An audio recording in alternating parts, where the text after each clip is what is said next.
This is devotional number 199, and today's date is March 2nd, 2017. And we're looking at a few passages in Jude this week. We're actually on Jude 6, and the angels which kept not their first estate, but left their own habitation, he hath reserved in everlasting chains under darkness unto the judgment of the great day. And yesterday we began looking at this word chain, and we find it also in a couple other parables in Luke 16:13 and also in Mark 7:35.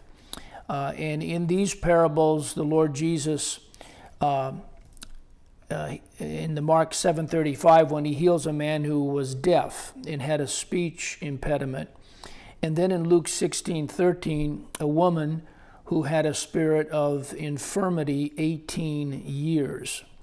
And these two dramatic accounts, like so many other healings that Jesus performed, really serve to illustrate man's desperate need for the spiritual healing of his sin-sick soul, which was available for 13,023 years before God shut the door on his salvation program.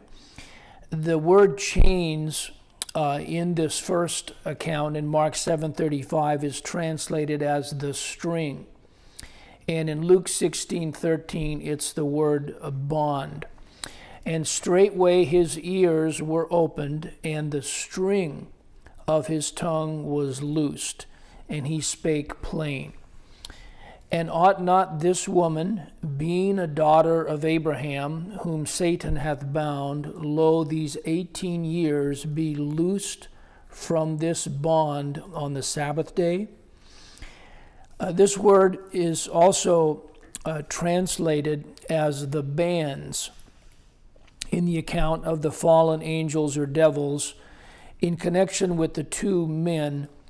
The Matthew 8 account reveals this detail, that there were two men of Gadara who were filled with multiple devils, as we learn from verse 29 of Luke 8:26-30.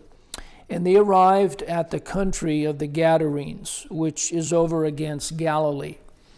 And when he went forth to land, there met him out of the city a certain man which had devils long time, and wear no clothes, signifying that he was spiritually naked and without the righteousness of Christ. Neither abode in any house but in the tombs. And the tombs typify one who is spiritually dead. When he saw Jesus, he cried out and fell down before him, and with a loud voice said, What have I to do with thee, Jesus, thou Son of God Most High? Notice how the devils recognize God the Son.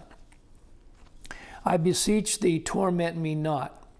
For he had commanded the unclean spirit to come out of the man, for oftentimes it had caught him, and he was kept bound with chains and in fetters, and he brake the bands. This is our word, chains, here in Jude 6. For oftentimes it had caught him, and he was kept bound with chains and in fetters, and he brake the bands, and was driven of the devil into the wilderness. The word chain or bands is Strong's number 1199. And Jesus asked him, saying, What is thy name? And he said, Legion, because many devils were entered into him. In Mark 5:11-13, we find this added information. Now there was nigh unto the mountains a great herd of swine feeding. And all the devils besought him, saying, Send us into the swine, that we may enter into them. And forthwith Jesus gave them leave. And the unclean spirits went out and entered into the swine. And the herd ran violently down a steep place into the sea. There were about 2,000 and were choked in the sea. So we see that just as these demons met their fate by drowning in the sea, and the sea is a portrait of hell or the grave, in similar fashion, all of the fallen angels will be annihilated along with unsaved man and our present universe when we reach the end of this prolonged day of judgment. Now, the next phrase we want to look at is under darkness unto the judgment of the great day. And the angels which kept not their first estate, but left their own habitation, he hath reserved in everlasting chains under darkness unto the judgment of the great day. And this word darkness is not the typical word for darkness, which is actually Strong's number 4655. And we find that, for example, in 2 Peter 2:17 and also in Jude 13. This term only appears in the following citations, and please note how strikingly similar the two sets of verses are to each other. This is 2 Peter 2, verses 4 and 17. For if God spared not the angels that sinned, but cast them down to hell, and delivered them into chains of darkness, to be reserved unto judgment. Verse 17, these are wells without water, clouds that are carried with a tempest, to whom the mist of darkness is reserved forever. So the word the mist and of darkness in 2 Peter 2, 4, and 17 is this word 2217, is a Strong's number. And we find that here in our verse in Jude 6, and it's also in Jude 13.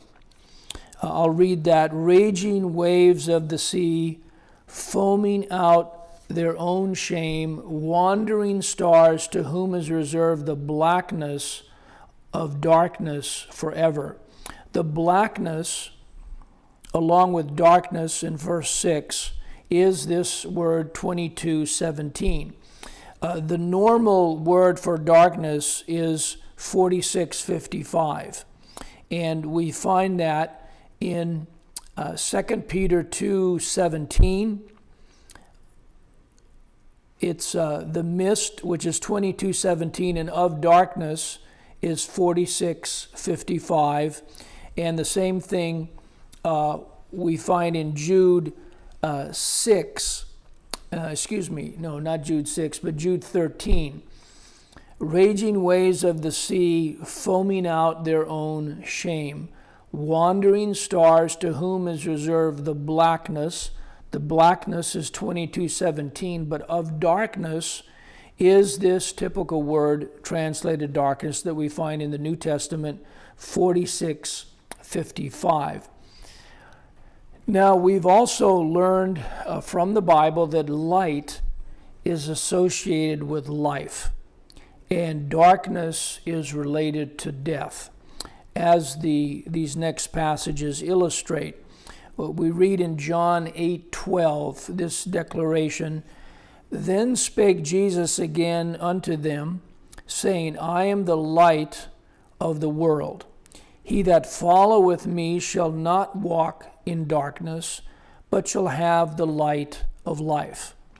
Also, if we go to the Old Testament, in Job 10:21-22, we find this statement, Before I go, whence I shall not return, even to the land of darkness and the shadow of death, a land of darkness, as darkness itself, and of the shadow of death, without any order, and where the light is as darkness. The horrific spiritual picture that is being presented here is referring to annihilation and the complete absence of light, the light of God's presence, which we have a difficult time comprehending since the law of conservation affirms that matter can never be destroyed. It merely changes form. Notwithstanding, the same God that created the law of conservation can supersede this altogether by another action, since he is infinitely capable of destroying what he had previously created by his divine word.